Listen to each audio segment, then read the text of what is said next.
আসসালামু আলাইকুম সবাইকে তা করে আসুনি বালা খে কইতে আমার সিলেটি বয়সের ভিডিওটাদের অবশ্যই কমেন্টে জানাইবা।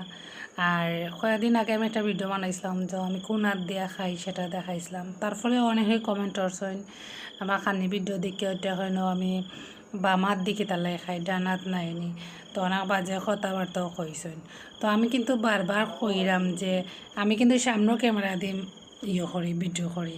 এই যে এখন যে হাতটা দেখায় হাত দিয়ে যদি আমি কিচ্ছু খাই তখন আপনারা ওইটা কইবা এটা হয়েছে গিয়া বাম হাত, কিন্তু না এটা কিন্তু বাম হাত না, এটা হয়েছে গিয়া ডান হাত। এটা এখানে আপনারা বুঝেন না, আমি যে ভিডিও দেখাইরাম আমি যে কইরাম তারপরে তো আপনারা বুঝতে রাজি নাই। তারপরে ওইটা আমার খালি কোনো ভিডিও দেখলে ওইটা কইবা আমি বাম হাত দিয়ে খাইলাম ডান হাত দিয়ে খাইলাম না। তো এখন দেখুন চাইনি আটটা খিতা দিয়ে অবশ্যই কমেন্টে জানাইবা সবাই যারা দেখরা ফুল ভিডিও এয়ারটা খেতে ডান হাত না বাম হাত।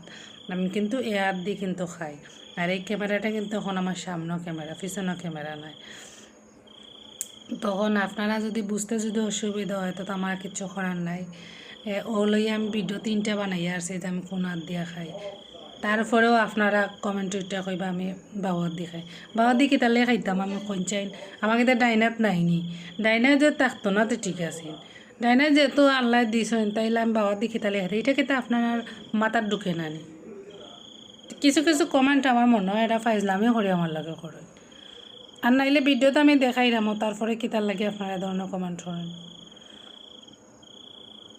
তো এ ধরনের কমেন্ট করবা না বুঝছনি, যেটা জানেন না অবশ্যই প্রশ্ন করতে পারেন জিজ্ঞাসা পারেন, কিন্তু দেখানোর পরে যে বারবার একই কমেন্ট করবা এটা তো আসলে ফাইজলামি, এটা কিচ্ছু না। তো আপনারা আমালে ফাইজলামি মারেন। তো সবাই ভালো থাকেন, আজকে আশা করি সবাই বুঝতে পারছেন।